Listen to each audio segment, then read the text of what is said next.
My self Sandeep Kumar. आज आप लोगों का लास्ट लेक्चर होगा, ठीक है। चैप्टर 1 का लास्ट लेक्चर होगा, ठीक। और इसके बाद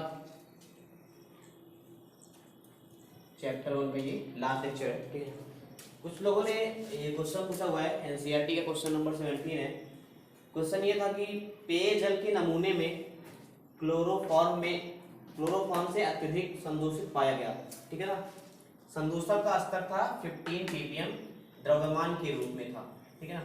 तो उस क्वेश्चन में दो चीज पूछ रखा था, एक तो द्रव्यमान प्रतिशत पूछ रखा है, दूसरा मोलकता पूछ रखा है, ठीक है ना। तो जो यहाँ पे सबसे इम्पोर्टेंट चीज थी ppm, ठीक है। आप ppm के बारे में जानते नहीं हो, ठीक है। समझने की कोशिश करो ppm होता क्या है। डियर, ppm होता है पार्ट्स पर मिलियन, ठीक है। मिलियन का मतलब डियर 10⁶, कितना 10⁶, ठीक। तो अगर कहीं ppm लिखा हुआ है, इसका मतलब वो डियर पार्ट्स पर मिलियन, ठीक है। मिलियन का मतलब 10⁶। लाइक डियर यहाँ पे लिखा हुआ है 15 ppm, कितना लिखा हुआ है 15 ppm। इसका मतलब ये हुआ डियर कि 15 ग्राम, ठीक है ना। 15 कितने में होगा 10⁶ ग्राम मिलियन में, 10⁶ ग्राम मिलियन में। ये है क्लोरोफॉर्म CaCl3, ठीक है ना। तो 15 ppm का मतलब हुआ डियर कि 15 ग्राम क्लोरोफॉर्म होगा 10⁶ ग्राम मिलियन में, ठीक है ना। तो इसको क्या बोल देंगे 15 ppm, ठीक। चलो इसके एडिशनल चीज बताता हूं मैं। अगर मान लो आपको ppm निकालना है, क्या निकालना है ppm निकालना है, तो आप करना क्या कि W लेना है किसका, विलेय का, है ना। अपान में W किसका लेना है, विलयन का, गुणते कर देना आपको 10⁶। तो क्या निकल आएगा ppm, अगर वो द्रव्यमान के रूप में बात कर रहा है तो, ठीक है ना। कुछ नहीं करना आपको, W विलेय अपान में W विलयन गुणते 10⁶। ये ppm निकालने का तरीका है, ठीक है ना। यहाँ पे तो ऑलरेडी ppm दे रखा है, उससे में दो चीजें निकालनी है, ठीक है। दो चीजें निकालनी है, देखो ये फॉर्मूला है ppm निकालने का, ये वाला, इसको नोट डाउन कर लेना। किसी भी सॉल्यूशन में ppm निकालना है, उसका ये फॉर्मूला होता है, ठीक है ना। अब इस क्वेश्चन को कैसे सॉल्व करोगे इसको देखते हैं, ठीक है ना। देखो डियर 15 ppm लिखा हुआ है, 15 ppm का मतलब हुआ डियर कि 10⁶ ग्राम विलियन में 15 ग्राम क्या होगा, क्लोरोफॉर्म होगा, ओके। 10⁶ ग्राम विलियन में 15 ग्राम क्लोरोफॉर्म होगा। तो हमें द्रव्यमान प्रतिशत निकालना है, क्या निकालना है, द्रव्यमान प्रतिशत। तो बहुत आसानी से जानते हो ये द्रव्यमान प्रतिशत कैसे निकालोगे कि भैया द्रव्यमान प्रतिशत निकालना है, विलेय का द्रव्यमान 15 ग्राम अपान में विलयन का द्रव्यमान 10⁶ ग्राम गुणते 100% निकालना है, तो 100 से क्या कर दिया मल्टीप्लाई कर दिया, ठीक। कितना होगा डियर, ग्राम से ग्राम कैंसिल आउट, 15 गुणते 100 गुणते 10⁶ -6, कितना है 15 गुणते 10⁻⁻⁴%, ठीक है। आसान है, विलेय का द्रव्यमान अपान में विलेय का द्रव्यमान, ठीक है ना। इस इंफॉर्मेशन से हमने निकाल लिया, ठीक है। सेकेंड क्वेश्चन है, सेकेंड पार्ट पूछ रखा है इसने, मोलकता ज्ञात करो, ठीक है। क्या निकालना है, मोलकता ज्ञात करना है, ठीक है। तो मोलकता का क्या मतलब होता है डियर, मोलकता का मैंने मतलब बताया था कि भैया 1 किलोग्राम में, 1 किलोग्राम विलायक में, ऐसे किसमें, विलायक में, विलायक में मोलकता क्या करना है, एक मिनट देखिए, मोलकता, ठीक है ना। तो 1 किलोग्राम विलायक में क्या है, 1 किलोग्राम विलायक में विलेय के मोलों की संख्या, विलेय के मोलों की संख्या, ये निकालना है ना, विलेय के मोलों की संख्या निकालना है। ठीक है, इसका सिंपल फॉर्मूला आता है m अपान में n विलेय, n किसका निकालना है, ये मतलब विलेय का, विलेय के मोलों की संख्या अपान में w आप किसका, विलायक का, है ना, या मास जो भी लिखा है वहां पे, w आप किसका, विलायक का। ठीक है ना। अब देखो, अब विलेय के मोलों की संख्या कैसे निकालोगे, ठीक है, विलेय के मोलों की संख्या देखो, विलेय के मोलों की संख्या,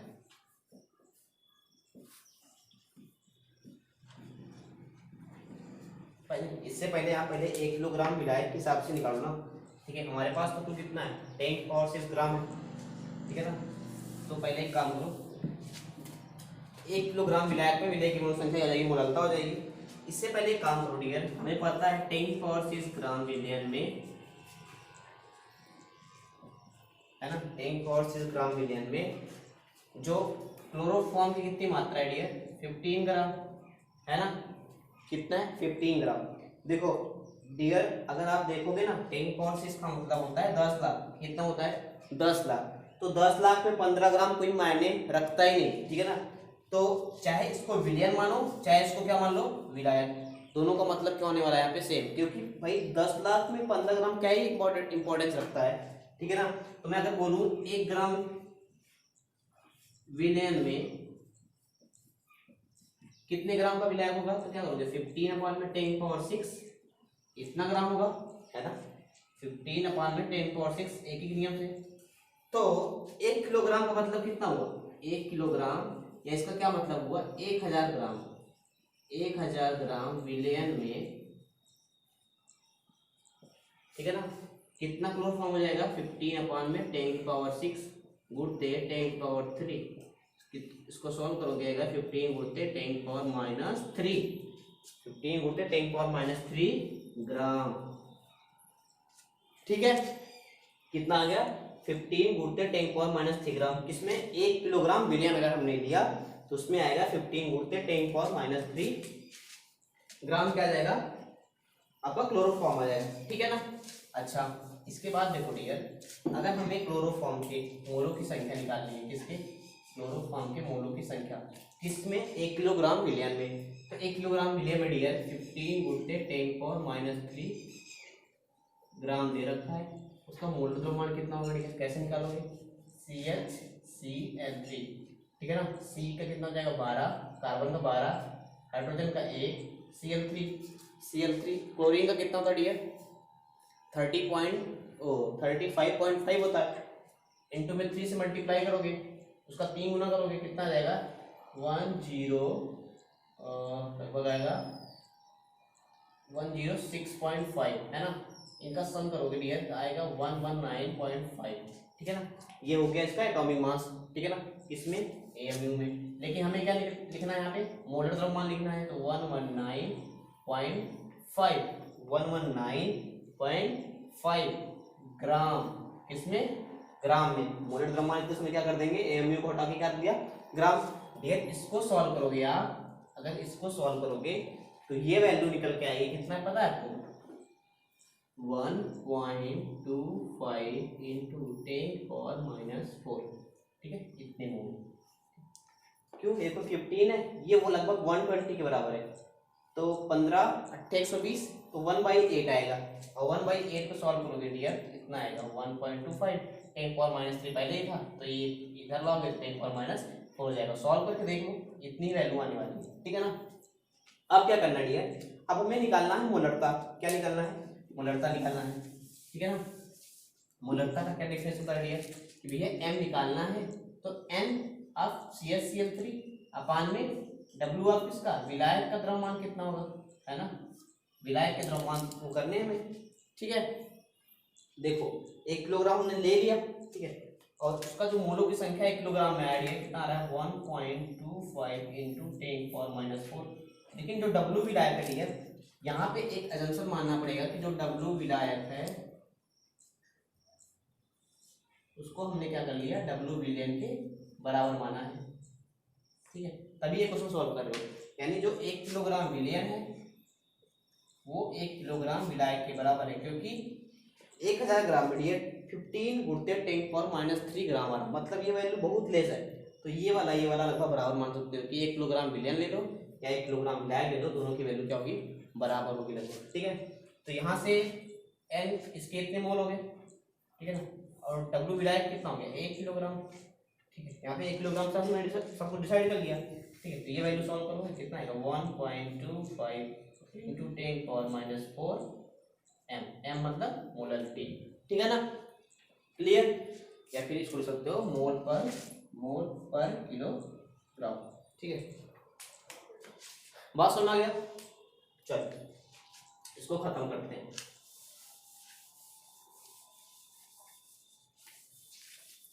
इसके बाद आता है हमारा स्टाइकियोमेट्री। स्टाइकियोमेट्री क्या होता है, स्टाइकियोमेट्री क्या होता है, ठीक है, बहुत ही आसान चीज है, बहुत ही आसान चीज है स्टाइकियोमेट्री। स्टाइकियोमेट्री आपकी स्टाइकियोमेट्री, ठीक है, स्टाइकियोमेट्री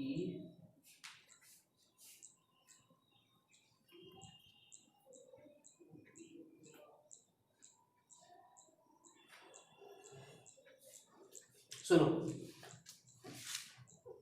डियर, जब भी कोई रिएक्शन होती है या फिर जब भी कोई रासायनिक परिवर्तन होता है, क्या होता है, रासायनिक परिवर्तन। ठीक है, जब भी कोई रासायनिक परिवर्तन होता है, उस रासायनिक परिवर्तन को हम एक अभिक्रिया के द्वारा दिखाते हैं। किसके द्वारा, अभिक्रिया के द्वारा। ठीक है ना, और उस अभिक्रिया को एक समीकरण, रासायनिक समीकरण द्वारा व्यक्त किया जाता है। किसके द्वारा, रासायनिक समीकरण के द्वारा व्यक्त किया जाता है। ठीक है ना, तो उस अभिक्रिया में डियर क्या होते हैं, कुछ अभिकर्मक होते हैं। क्या होते हैं, कुछ अभिकर्मक होते हैं और कुछ क्या होते हैं, उत्पाद होते हैं। यह इधर अभिकर्मक होगा, कुछ अभिकर्मक।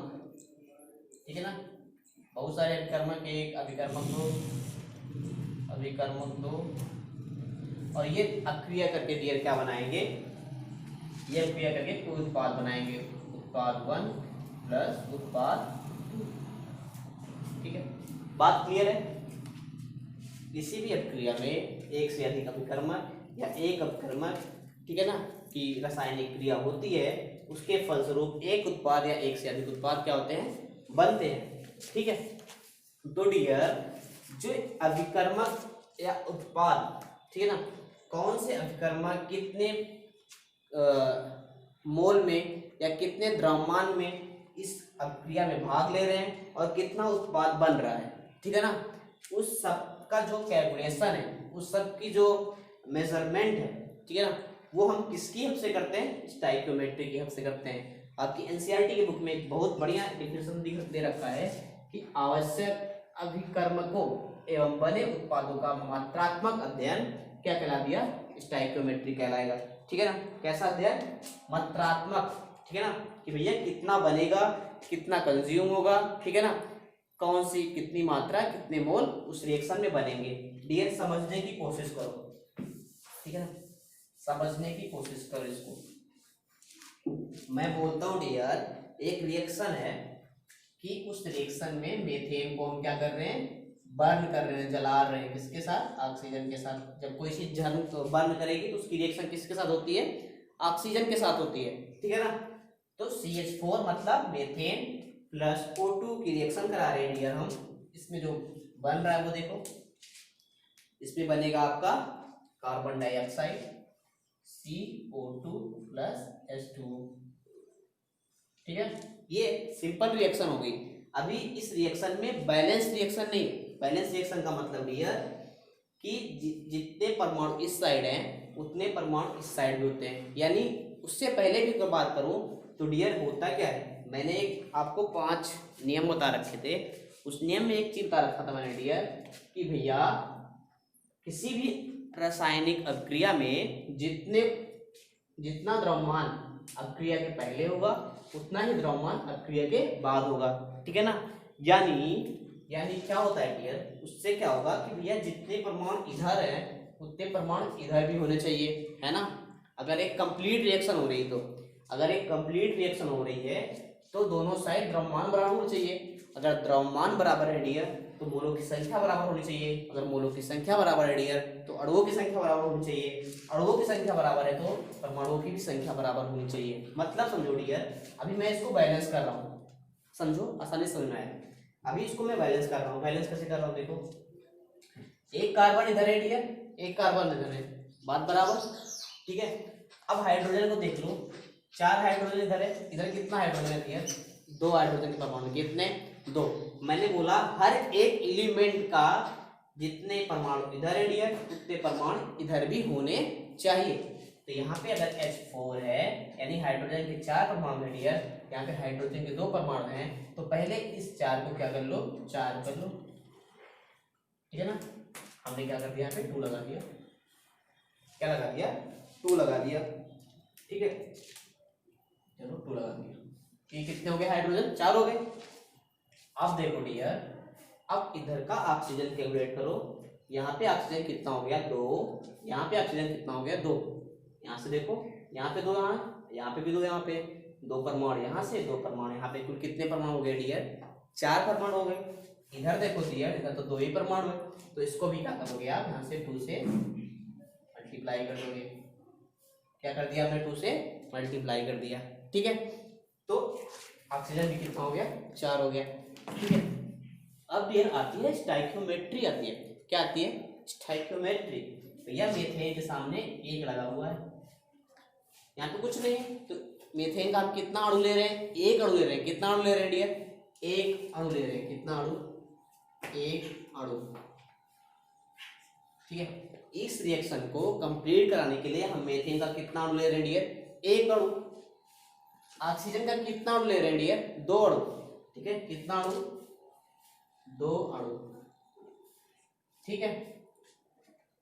इस प्रक्रिया के फलस्वरूप भैया अगर एक मीथेन है, 2 अणु किसके आ जाएंगे, ऑक्सीजन के आ जाएंगे। अगर वो रिएक्शन कंप्लीट होगी, 1 अणु किसका बनेगा, कार्बन डाइऑक्साइड का बनेगा, और 2 अणु किसके बनेंगे, पानी के बनेंगे। ये होती है स्टाइकियोमेट्री। बात समझ में कि आप बता सको रिएक्शन को देख के, एक बैलेंस रिएक्शन को देख के बता सको कि अभिक्रिया में एक्चुअली हो क्या रहा है। आप इस रिएक्शन को देखोगे तो आप बोलोगे कि एक मीथेन, 1 अणु मीथेन का अगर 2 अणु ऑक्सीजन से क्रिया करेगा तो 1 अणु कार्बन डाइऑक्साइड बनाएगा और 2 अणु किसके बनाएंगे, पानी के बनाएंगे। बात समझ में आ गई डियर, ठीक है ना। तो जो यहाँ पे ये नंबर है डियर, यहाँ पे कुछ नहीं है तो ये क्या, ये जो नंबर है, ठीक है ना, ये नंबर को बोलते हैं डियर स्टाइकियोमेट्री कोफिशिएंट, ठीक है ना। इसको बोलते हैं स्टाइकियोमेट्री नियतांक, ठीक है ना। ये नियतांक बहुत इंपॉर्टेंट है, ठीक है ना। इससे तुम बहुत कुछ कैलकुलेशन करने वाले हो, ठीक है ना। कैसे देखो अभी, ठीक, इतनी बात तो समझ में आ गई होगी। एक इंफॉर्मेशन ये मिल रही है कि 1 अणु, 2 अणु, 1 अणु, 2 अणु, सबके पता चल गया सारे कुछ, ठीक है ना। दूसरी इंफॉर्मेशन क्या मिलती है डियर, इसी को तुम इस तरीके से बोल सकते हो कि अगर मैं मीथेन का 1 मोल लूंगा, कितना डियर, 1 मोल, किसका, मीथेन का अगर 1 मोल लूंगा और ऑक्सीजन का 2 मोल लूंगा तो 1 मोल बनेगा कार्बन डाइऑक्साइड और 2 मोल किसका बनेगा, पानी का। बात समझ में आई डियर, इतनी बात समझ में आई कि नहीं, है ना। अच्छा जी, इसके बाद देखो क्या बोल सकते हो, इसके बाद ये बोल सकते हो, पहले अणु की बात कर ली, फिर मोल। अब द्रव्यमान के रूप में देखते हैं, द्रव्यमान के रूप में क्या बोल सकते हो, द्रव्यमान के रूप में क्या बोल सकते हो। द्रव्यमान के रूप में देखो, अगर इसका द्रव्यमान बोलूं, 1 मोल मीथेन का द्रव्यमान कितना होता है बताओ ना, CH4 है, 12 4 16, तो मीथेन कितना हो गया, 16 ग्राम। मैं कुछ नहीं कर रहा हूँ, मैं 1 मोल का द्रव्यमान लिख रहा हूँ, ठीक है ना। इसी के हिसाब से ऑक्सीजन का 32 32 दूना 64, ऑक्सीजन का देखो 2 O2 है ना, 4 एटम है ना यहाँ पे, ऑक्सीजन का 1 अणु है ना, 1 अणु में 2 एटम, और अणु भी कितना ले रखा है, 2, तो 2 दूनी 4 एटम हो गए। 1 एटम का कितना होता है 16, तो 4 एटम कितना हो जाएगा, 4 एटम कितना हो जाएगा, 64 हो जाएगा, 64 ग्राम, ठीक है। CO2 देखो 12 12 और 16 16 32 है ना, तो 32 और 16 सॉरी 32 और 12 कितना रहेगा 44 44 ग्राम, ठीक है। और H2O 18 ग्राम होता है, 2 है तो 36 ग्राम हो गया। अब मेरी बात समझो डियर, मैंने क्या बोला कि 1 मोल अगर मीथेन है, 2 मोल अगर ऑक्सीजन है, तो वो क्रिया करके 1 मोल कार्बन डाइऑक्साइड या 2 मोल क्या बनाएंगे, पानी बनाएंगे। अगर मैं 1-1 मोल का द्रव्यमान ले लूं, 1-1 मोल का क्या ले लूं, द्रव्यमान ले लूं, तो 1 मोल का द्रव्यमान जो होगा मोलर द्रव्यमान होगा, तो CH4 का 1 मोल का द्रव्यमान 16 ग्राम होगा, तो ये हो जाएगा। और O2 का कितना हुआ 64 ग्राम, ठीक है ना। 2 एटम है तो 64 सॉरी एक अणु का 32 ग्राम, तो 2 अणु का 64 ग्राम, ठीक है। तो ये बोल सकता हूँ कि भैया इस रिएक्शन के लिए 16 ग्राम मीथेन चाहिए, 64 ग्राम ऑक्सीजन चाहिए, तभी जाके 44 ग्राम और 36 ग्राम क्रमशः CO2 व H2O बन पाएंगे। इतनी बात समझ में आ गई, बोलो इतनी बात समझ में आ गई, ठीक है। अच्छा डियर एक चीज जान लो, एक चीज ये जान लो कि अगर कोई रिएक्शन हो रही है, क्या हो रही है, रिएक्शन हो रही है, अगर वो रिएक्शन में अगर ये उत्पाद जो अभिकर्मक है उनकी अवस्था क्या है, मतलब वो ठोस है कि द्रव है कि गैस है, पता कैसे करोगे, रिएक्शन में लिखा होगा डियर S, तो किसके लिए होता है, ठोस अवस्था के लिए, किसके लिए, ठोस अवस्था के लिए। L लिखा हो, L फॉर लिक्विड मतलब द्रव अवस्था के लिए, और G फॉर गैस यानी गैस अवस्था के लिए, ठीक है ना। अगर इस रिएक्शन में डियर ऐसे लिखूं G और G, इसका मतलब ये किसको रिप्रेजेंट कर रहे हैं, गैस को, यानी चारों किस स्टेज में, गैस वाली गैसियस स्टेट में, ठीक है। अच्छा जी आप बताओ, अगर ये चारों गैसियस स्टेट में होंगे डियर, तो आप एक चीज और कंक्लूड कर पाओगे, क्या कर पाओगे, एक चीज और, इनके आयतन के बारे में बता सकते हो कि 1 मोल का जो आयतन होगा वो 2 मोल के आयतन से 1 मोल CO2 और 2 मोल क्या बनाएंगे, H2O, ठीक है ना। इसको ये लिख सकते हो आप, 1 मोल का जब आयतन निकाला हमने डियर, तो कितना आया 22.7, ठीक है ना, 22.7 लीटर, ठीक है ना। समान ताप और दाब के हिसाब से है, 22.7 से 44.4 लीटर, ठीक है ना। ये भी 1 मोल है, तो इसका भी आयतन कितना होगा, सेम होगा, और इसका भी आयतन, ठीक है ना। इतनी सारी चीज कंक्लूड हो गई कि 1 मोल का आयतन दिया तो समान ताप दाब का होगा 22.7 होगा, 44 इसका 2 गुना है, तो इसका आयतन भी 2 गुना हो गया।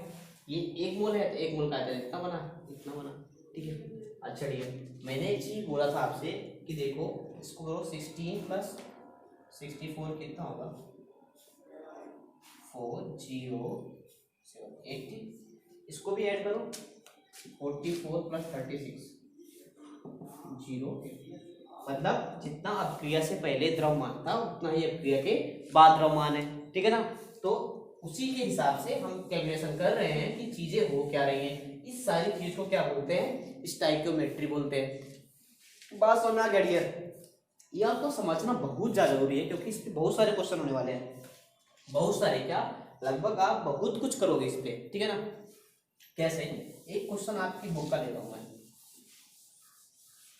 क्वेश्चन क्या दे रखा है कि 16 ग्राम, एग्जांपल है कि अगर ये 16 ग्राम है क्या मीथेन, ठीक है ना, 16 ग्राम मीथेन का दहन हो रहा है डियर, दहन का मतलब होता है उसको जलाया जा रहा है, ठीक है, बर्न किया जा रहा है, क्या किया जा रहा है, बर्न किया जा रहा है। तो जब भी किसी पदार्थ को बर्न किया जाता है या उसका दहन होता है, उसका मतलब है उसकी ऑक्सीजन से क्या हो रही है, अपक्रिया हो रही है, बस में।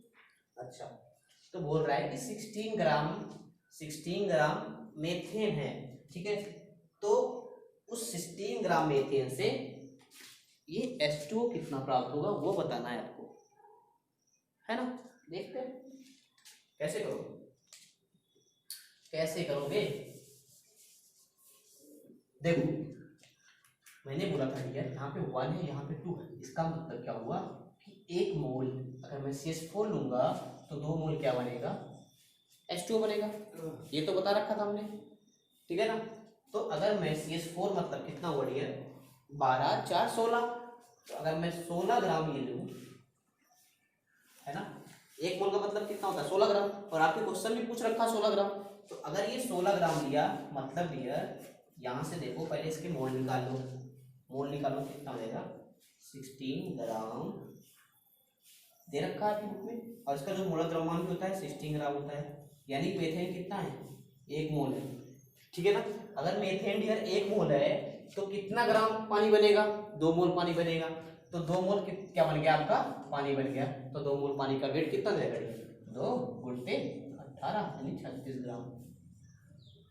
और बात समझ में नहीं करिए क्या करा हमने, उसमें क्वेश्चन में दे रखा था कि 16 ग्राम मेथेन है भैया, उससे बताओ पानी कितना बनेगा। मैं बोल रहा हूँ डियर आप रिएक्शन लिखो पहले कंप्लीट, उससे बोलो कि 1 मोल से 2 मोल पानी बनता है, तो 16 ग्राम से कितना बनेगा, पहले 16 ग्राम, अगर यहाँ पे 16 ग्राम ना देख लिए कुछ और पूछा होता, ठीक है ना, मैं बोल दूँ चलो ये बताओ 14 ग्राम, क्या बोला 14 ग्राम मेथेन है, क्या है मेथेन कितना ले लिया 14 ग्राम, तो अब बताओ कैसे निकालोगे, कैसे निकालोगे, तो देखो 14 ग्राम दिया ना, पहले इसके मोल निकाल लो 14 ग्राम के, 14 ग्राम ठीक है, इसका मोल द्रव्यमान कितना हो जाएगा 16, कितने मोल हो गए 3 मोल हो गए, ठीक है ना, तो पानी कितना मोल बनेगा, जब 1 मोल से 2 मोल बन रहा है यार, 1 मोल से 2 मोल बन रहा है तो 3 मोल से कितना बनेगा 3 गुणते 2 6 मोल, इजी नहीं है, 1 मोल से अगर 2 मोल पानी बन रहा है तो 3 मोल से कितना बनेगा 6 मोल पानी बनेगा, तो 6 मोल पानी है तो 6 मोल पानी का वेट कितना हो जाएगा 6 × 18 108 ग्राम, मतलब अगर 48 ग्राम आप मेथेन लोगे तो 108 ग्राम पानी बनेगा, बस और मैं बोलो ठीक है ना। इसी तरीके से आपको क्वेश्चन सॉल्व करना है, इसी तरीके से आपको सारे क्वेश्चन सॉल्व करने हैं, ठीक है ना। और देखो आपकी बुक से देखता हूँ एग्जाम्पल,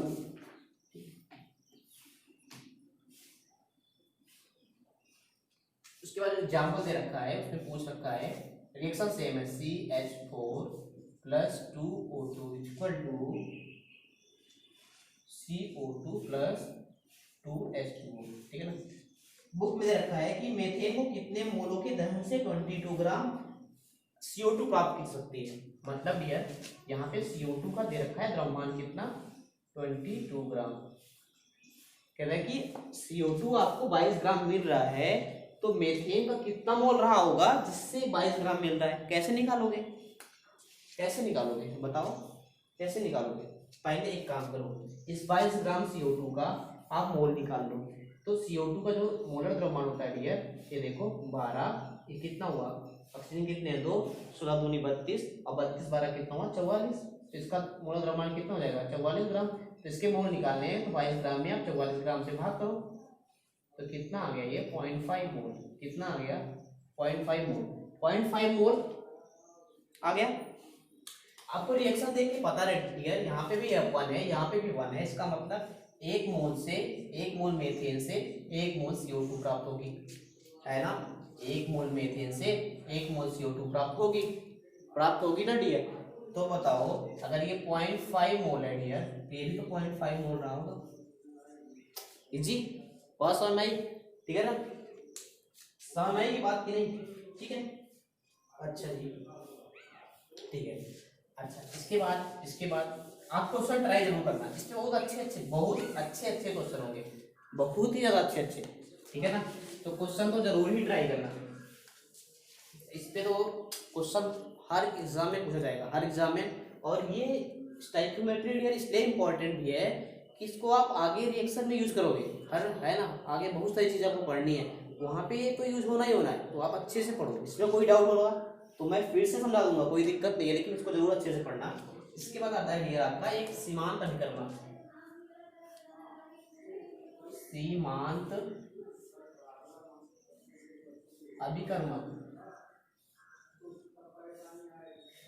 क्या डियर सीमांत अभिकर्मक, इसको इंग्लिश में बोलते हैं लिमिटिंग रिएजेंट, ठीक है ना, लिमिटिंग रिएजेंट, ठीक है। इसका क्या मतलब होता है डियर, मान लो डियर क्या होती है जब कोई अभिक्रिया पूर्णतः कंप्लीट होती है तो उसके द्रव्यमान, ठीक है ना, जो अभिकर्मक के द्रव्यमान है एक फिक्स अनुपात में क्रिया करते हैं, ये तो मैंने आपको समझा दिया। जैसे मेथेन ऑक्सीजन से क्रिया कर रहा था तो मेथेन को हमने लिया था 16 ग्राम और ऑक्सीजन कितना लिया था 64 ग्राम, कितना लिया था मेथेन लिया था हमने डियर कितना 16 ग्राम लिया था, अगर 1 मोल की रिएक्शन करा रहे हैं हम तो 16 ग्राम मेथेन से कितना ये क्रिया कर रहा था 64 ग्राम ऑक्सीजन क्रिया कर रहा था। डियर, अगर इनमें से, ठीक है ना, इनमें से कोई एक चीज कम हो, ठीक है ना, तो क्रिया पूरी तरह कंप्लीट नहीं हो पाएगी। ठीक है, मतलब क्या हुआ डियर, अगर मान लो ये 15 ग्राम ही रहे, ठीक है ना, ये क्या है 15 ग्राम ही रहे, तो और ये 64 ग्राम है, इसको चाहिए तो कितना चाहिए था, 16 ग्राम चाहिए था, लेकिन है कितना 15 ग्राम, तो रिएक्शन पहले ही खत्म हो जा रही है, ये कुछ बच जाएगा, CH4 पहले ही खत्म हो जाएगा, ये कुछ बच जाएगा ना। तो CH4 को डियर क्या बोलते हैं, सीमांत अभिकर्मक। क्या बोलते हैं, सीमांत अभिकर्मक, ठीक है ना, सीमांत अभिकर्मक। बात समझ में? तो सीमांत अभिकर्मक का मतलब होता है डियर जिसके खत्म हो जाने से, मान लो CH4 खत्म होगा तो रिएक्शन बंद हो जाएगी, ठीक है। जो अभिकर्मक पहले खत्म हो जा रहा है, ठीक है ना, रिएक्शन चल रही है, जो अभिकर्मक पहले खत्म हो जाएगा उसी की वजह से रिएक्शन क्या हो जाएगी, बंद हो जाएगी, उसको क्या बोलेंगे, सीमांत अभिकर्मक बोलेंगे। बोलो बात समझ में आई कि नहीं, ठीक है ना। तो होता क्या है, समझाया मैंने इसको, जैसे 16 ग्राम को 64 ग्राम चाहिए ऑक्सीजन, 16 ग्राम को क्या चाहिए, 64 ग्राम चाहिए, लेकिन अगर ये 10 ही ग्राम है डियर, 16 ग्राम को 64 ग्राम चाहिए, लेकिन अगर ये 10 ही है डियर, तो ये क्या होगा, रिएक्शन पहले ही खत्म हो जाएगी। ये 64 ग्राम है, इसका पूरा बर्न नहीं हो पाएगा, 64 ग्राम ऑक्सीजन का पूरा खत्म नहीं हो पाएगा, पहले ही रिएक्शन खत्म हो जाएगी, क्योंकि इसका क्या है 10 ही ग्राम है ना। तो मीथेन की वजह से रिएक्शन क्या हो जाएगी, पहले ही खत्म हो जाएगी, ऑक्सीजन के पूरे खत्म होने से पहले ही, ठीक है ना। तो जो कम मात्रा में अवेलेबल है डियर, उसी को क्या बोल दिया हमने, सीमांत अभिकर्मक बोल दिया, ठीक है। अच्छा, इस पे एक न्यूमेरिकल है, हम ट्राई करते हैं न्यूमेरिकल, है ना, वो आपसे बहुत कुछ मतलब सीखने को मिल जाएगा, ठीक है ना, उस रिएक्शन में बहुत कुछ सीखने को मिलेगा हमको। एग्जाम्पल लेता हूँ, एग्जाम्पल आपकी बुक में है, ठीक है, तो लिखने में टाइम कम लगेगा मुझे, एग्जाम्पल में बोल देता हूँ क्या एक बार क्वेश्चन पूरा, ठीक है। इसके बाद आपका लगभग पूरा चैप्टर खत्म हो जाएगा, ठीक है। तो आप सारे न्यूमेरिकल्स ट्राई करना, आई होप आपको पूरा समझ में आया होगा, ठीक है। उसके बाद भी कहीं डाउट रहेगा तो अपन डिस्कस करते रहेंगे, ठीक है ना, एक एक करके सारा डिस्कस करते रहेंगे, ठीक है। एग्जाम्पल नंबर जो डियर मैं डिस्कस करने चल रहा हूँ वो 1.5 है आपकी बुक का, NCERT बुक का 1.5 है, ठीक है ना। मैं पूरा क्वेश्चन पढ़ देता हूँ, हो सकता है किसी के पास बुक ना हो। दे रखा है कि 50 किलोग्राम नाइट्रोजन है, 50 किलोग्राम नाइट्रोजन और 10 किलोग्राम हाइड्रोजन को NH3 बनाने के लिए मिश्रित किया जाता है। किसको 50 किलोग्राम नाइट्रोजन है, नाइट्रोजन प्लस हाइड्रोजन रिएक्शन करके डियर बना रहे हैं अमोनिया या NH3, है ना, क्या बना रहे हैं, अमोनिया या NH3 बना रहे हैं, ठीक है। प्राप्त NH3 की मात्रा का परिकलन कीजिए, इन स्थितियों में NH3 के उत्पादन के लिए सीमांत अभिकर्मक को पहचानिए, ठीक है ना। बहुत ही अच्छा क्वेश्चन है, अच्छा क्वेश्चन किस हिसाब से है, इसमें स्टाइकियोमेट्री भी लगने वाली डियर, स्टाइकियोमेट्री भी लगेगी और आपकी सीमांत अभिकर्मक की पहचान हो जाएगी डियर। वो बोल रहा है कि जो नाइट्रोजन है आपका वो कितना है, 50 किलोग्राम है, कितना है 50 किलोग्राम, और जो हाइड्रोजन है वो कितना है 10 किलोग्राम है, ठीक है। ये तो डियर ये है N2, ये है H2, ये है NH3, है ना। पहले क्या करोगे, पहले रिएक्शन को बैलेंस करना है, उसी से आप स्टाइकियोमेट्री लगा पाओगे, अभी तो पता चलेगा ना कैसे हो रही रिएक्शन। देखो यहाँ पे नाइट्रोजन कितना है 2, यहाँ पे कितना है 1, पहले इसको 2 कर लो, नो प्रॉब्लम। अब देखो हाइड्रोजन यहाँ पे कितना हो गया डियर, यहाँ पे देखो कितना हो गया, 3 हाइड्रोजन है, एक अमोनिया में 3 हाइड्रोजन है और 2 अणु बन रहे हैं, तो कितने हो गए 6 परमाणु, तो यहाँ पे तो 2 ही है, तो यहाँ भी क्या कर दोगे 3 कर दोगे। कहानी समझ में आई क्या डियर, बताओ ये नाइट्रोजन का कितना मोल है, इससे बोलोगे ना स्टाइकियोमेट्री, यहाँ पे 1 है, यहाँ पे 3 है, यहाँ पे 2 है, तो क्या बोलोगे कि 1 मोल नाइट्रोजन चाहिए 3 मोल हाइड्रोजन से रिएक्शन करने के लिए, तो क्या बनेगा 2 मोल बनेगा किसके, अमोनिया के, ठीक है। अब हम क्वेश्चन आगे बढ़ाते हैं। अब हम क्या करते हैं डियर, ये 50 किलोग्राम है, ये 10 किलोग्राम है, ठीक है ना, इसको छोड़ते हैं अभी, है ना। तो देखो 50 किलोग्राम का मतलब 50,000 ग्राम है ना डियर। और नाइट्रोजन का अगर हम वो निकालें, क्या क्या निकालें, मोलर द्रव्यमान, तो n का कितना होता है 14, तो N2 कितना हो जाएगा, n का एटॉमिक मास कितना होता है 14, तो N2 कितना हो जाएगा 28, तो इसको क्या करेंगे 28 ग्राम से भाग कर देंगे, किससे भाग कर देंगे 28 ग्राम से। इससे क्या मिल जाएगा डियर, हमें नाइट्रोजन के मोलों की संख्या मिल जाएगी जो रिएक्शन में पार्टिसिपेट कर रहा है, ठीक है ना। तो ये वैल्यू निकल के आएगी डियर आपको 17.86 गुणते 10⁻² मोल, ठीक है ना। आप निकाल लेना, मेरे पास टाइम कम है इसलिए मैं डायरेक्ट वैल्यू लिख रहा हूँ, ठीक है ना। समझ में आ गया। तो 50 किलोग्राम में नाइट्रोजन के कितने मोल है ये निकाल लिया हमने, ठीक है ना। अब मैं हाइड्रोजन के मोल निकालूंगा, ठीक है ना, इसको लिख लो ऐसे NaN2, ठीक है। अब मैं निकाल रहा हूँ NaH2, ठीक है ना। किसके, हाइड्रोजन के मोलों की संख्या कैसे निकालोगे लिए, 10 किलोग्राम है तो मतलब 10,000 ग्राम हो गए, जैसे ग्राम लिखे ना, वरना 10,000 ग्राम हो गए, 1 किलोग्राम में 1000 ग्राम, तो 10 किलोग्राम में 10,000 ग्राम। H2 है ना ठीक है, तो H2 का कितना हो जाएगा 2 ग्राम हो जाएगा, ठीक है। इसको भाग करोगे, कितना आएगा ये 5 गुणते 10⁻³ मोल, ठीक है ना। हाँ हाँ ठीक है, कितना हो गया ये 5 गुणते 10⁻³ मोल, ठीक है ना। हो सकता है आपकी बुक में कुछ और एज्यूम का रखा होगा, इसको H2 को 2.008 का रखा होगा, वैसे भी कर सकते हो। अभी के लिए हम इतना कर लेते हैं, ठीक है ना, कोई ज़्यादा डिफरेंस नहीं आने वाला, बट वैल्यूज है तो पहले वही रख लेते हैं, ठीक है ना। यहाँ पे 2 भी रख सकते हो आप, हो सकता है क्वेश्चन में आपके एक्सप्लेन हो। एक्चुअल क्या होता है 1.008 होता है, ठीक है, तो यहाँ पे 2.016 हो गया क्योंकि H2 है, ठीक। आप 2 ग्राम भी रख सकते हो, इतना छोटी वैल्यू लगभग एज्यूम मान सकते हो, लेकिन कोई बात नहीं, आपकी बुक में जिस तरीके से रहता है उस तरीके सॉल्व करते हैं, वरना आप कहोगे आपको सर आता ही नहीं। तो कितना आएगा 4.96 इंटू 10⁻³ मोल। फिर इसके बाद की कहानी में समझनी है, इसके बाद की कहानी क्या समझनी है हमें, इसके बाद की कहानी समझनी है। अब देखो क्या हुआ डियर कि 1 मोल, क्या चीज 1 मोल के लिए 3 मोल चाहिए, है ना, 1 मोल के लिए 3 मोल चाहिए। तो इसमें देखो, ठीक है, इसके कितने मोल हैं नाइट्रोजन के 17.86 मोल है। इसको देखो, अगर इसको एक्चुअल वैल्यू लिखूंगा तो 786 मोल, ठीक है।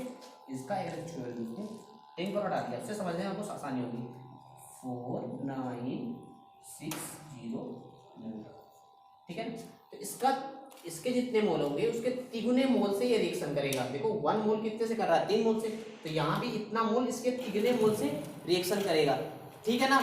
अगर इसका तिगुना मोल नहीं होगा डियर तो एक तो लिमिटिंग सीमांत अभिकर्मक हो जाएगा जो पहले ही खत्म हो जाएगा। अगर ऐसा नहीं हुआ तो देखो 17×51 कितना डियर 17×51, तो लगभग इसको 5200 मोल चाहिए। कितने चाहिए 5200 मोल, किसके हाइड्रोजन के, ठीक है, लगभग बता रहा हूँ मैं, ठीक है ना, 5200 मोल चाहिए। लेकिन यहाँ पे तो कम ही अवेलेबल है, ये है कि नहीं, तो कम अवेलेबल है डियर, तो क्या होगा देखो, इसके आगे कैसे करोगे, इसके आगे कैसे करोगे, तो हम क्या कर रहे हैं इस तरीके से, ये हो गया, ये हो गया, ठीक है। अब आगे क्या बढ़िए, इसके हिसाब से 4960 के हिसाब से आप अमोनिया निकाल लो कि कितना बनेगा, क्योंकि देखो इसका 3 से मल्टीप्लाई करो, 3×3 18, 8×3 24, 24×1 25, 17×3 51, 51×2 53। डियर मैं क्या कह रहा हूँ समझो, आपको इस क्वेश्चन में सीमांत अभिकर्मक भी पहचानना है, यानी कोई ना कोई एक चीज खत्म हो रही है पहले। देखो ये जो हाइड्रोजन है उसके मोल है 1786 मोल, जो सॉरी नाइट्रोजन है उसके 1786 मोल है, हाइड्रोजन के हैं 4960, ठीक है ना। लेकिन हो क्या रहा है डियर कि नाइट्रोजन पूरी तरीके से तब खत्म हो जाएगा जब हाइड्रोजन के 5358 मोल हो गए, यानी इसके लिखने के बराबर। लेकिन यहाँ पे तो 4960 मोल है, यानी क्या होगा डियर, कौन पहले ही खत्म हो जाएगा। देखो हाइड्रोजन पहले ही खत्म हो जाएगा, है ना। इतना चाहिए था, इतना ही है, तो पहले खत्म हो रहा है ना, पहले ही तो खत्म हो रहा है। ठीक है, तो क्या हुआ डियर, इसका मतलब हाइड्रोजन आपका क्या हो गया यहाँ पे, सीमांत अभिकर्मक। क्या हो गया यहाँ पे, सीमांत अभिकर्मक हो गया। ठीक है, इतनी बात समझ में आ गई क्या, जो समझा रहा हूँ कि इतना चाहिए था, अवेलेबल इतना ही है, तो यहाँ पे H2 क्या हो गया आपका, सीमांत अभिकर्मक। आपको सीमांत अभिकर्मक डियर पता चल गया यहाँ से, किस तरीके से मैंने समझा दिया आपको कि मैंने नाइट्रोजन के मोलों की संख्या निकाल ली, हाइड्रोजन के मोलों की संख्या निकाल ली। ठीक है, अब मैं ये देख रहा था कि यहाँ पे 1 मोल 3 मोल से रिएक्शन करता है, तो इतना मोल कितने से रिएक्शन करेगा, तो 86 का मैंने 3 मान लिया, तो कितना आ गया 53 58 आया। लेकिन यहाँ पे तो 4960 ही है, चाहिए कितना था, इतना चाहिए था, यानी कम अवेलेबल था। जो कम अवेलेबल है उसी को क्या बोल दिया हमने, सीमांत अभिकर्मक बोल दिया। बात समझ आई, सीमांत अभिकर्मक पहले समझा था मैंने, यहाँ से H2 आपका सीमांत अभिकर्मक आ गया। ठीक है, अब क्या होगा डियर, चूंकि H2 यहाँ पे कम अवेलेबल है, तो जितना H2 अवेलेबल है उसी के हिसाब से आपका अमोनिया बनेगा। भैया जितना ये है उसी के हिसाब से बनाओगे, ये ज्यादा है तो कोई फर्क ही नहीं पड़ रहा है, ये बहुत ज्यादा ही हो जाएगा, क्या ही फर्क पड़ता है, ये तो कम अवेलेबल है, तो जितना ये अवेलेबल है उसी के हिसाब से अमोनिया बनेगा। तो अवेलेबल कितना है, 4960 मोल, तो 4960 मोल के हिसाब से देखो अमोनिया कितना बनेगा डियर, 3 मोल हाइड्रोजन से, कितने मोल हाइड्रोजन से, 3 मोल हाइड्रोजन से अमोनिया कितनी बन रही थी, 2 मोल बन रही थी। कितनी बन रही थी, 2 मोल बन रही थी।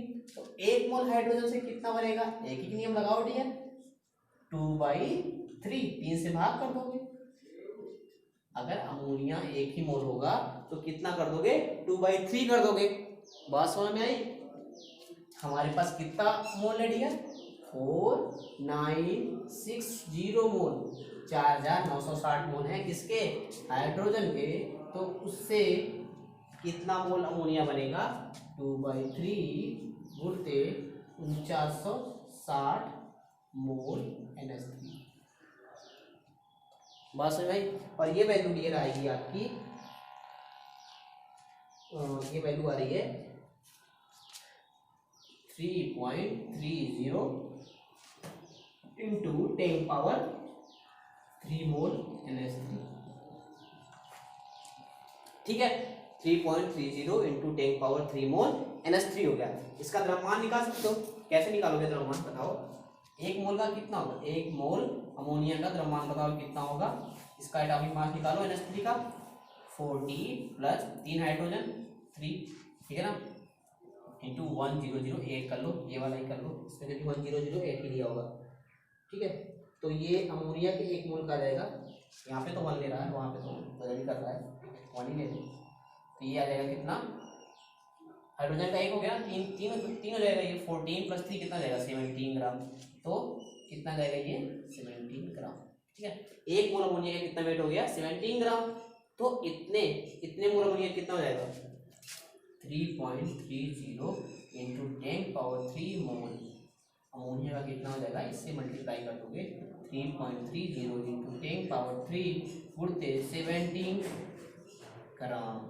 ओके डियर, ठीक है ना, मल्टीप्लाई करोगे तो ये वैल्यू आएगी डियर आपकी 5.61 इंटू 10⁻⁴ ग्राम, है ना, इतना आ रहा है, और 56.1 किलोग्राम। ठीक है, इतना आंसर आ जाएगा।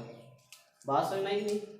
अच्छा, एक चीज देखो डियर, एक चीज क्या देखनी है आपको यहाँ पे, ठीक है, एक चीज यहाँ पे सबसे जो इम्पोर्टेंट चीज थी वो समझो। इम्पोर्टेंट क्या था कि जब कोई रिएक्शन होती है डियर, क्या होती है, रिएक्शन होती है, अगर उस रिएक्शन में कोई कम मात्रा में अवेलेबल है, ठीक है ना, रिएक्शन के हिसाब से अगर कम मात्रा में अवेलेबल है तो उसको बोलते हैं सीमांत अभिकर्मक, ठीक है ना, और उसी सीमांत अभिकर्मक के हिसाब से डियर उत्पाद बनेगा। ठीक है, जैसे डियर यहाँ पे 76 मोल आपका नाइट्रोजन था, ठीक है ना। इस पूरे नाइट्रोजन को खत्म होने के लिए 5358 मोल क्या चाहिए था, हाइड्रोजन चाहिए था, लेकिन इतना हाइड्रोजन था ही नहीं, उससे कम हाइड्रोजन था, यानी यहाँ पे कुछ ना कुछ नाइट्रोजन बच जाएगा, ठीक है ना।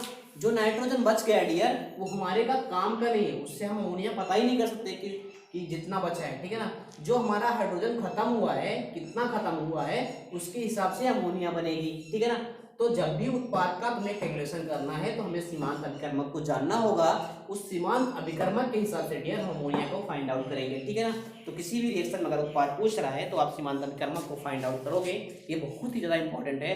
फिर सीमांत अभिकर्मक के हिसाब से अब क्या करोगे, अमोनिया को निकालोगे, ठीक है ना। आप क्वेश्चन करना, आई होप आपको समझ में आया होगा, ठीक है। और इसके बाद हम नेक्स्ट चैप्टर स्टार्ट करेंगे, तब तक के आप पूरे क्वेश्चन सॉल्व कर लो, डाउट हो तो पूछ लेना, एक अलग से वीडियो बना लेंगे, सारा न्यूमेरिकल अगर अटेंड कर सकते हैं, ठीक है ना। Okay, take care, bye, thank you.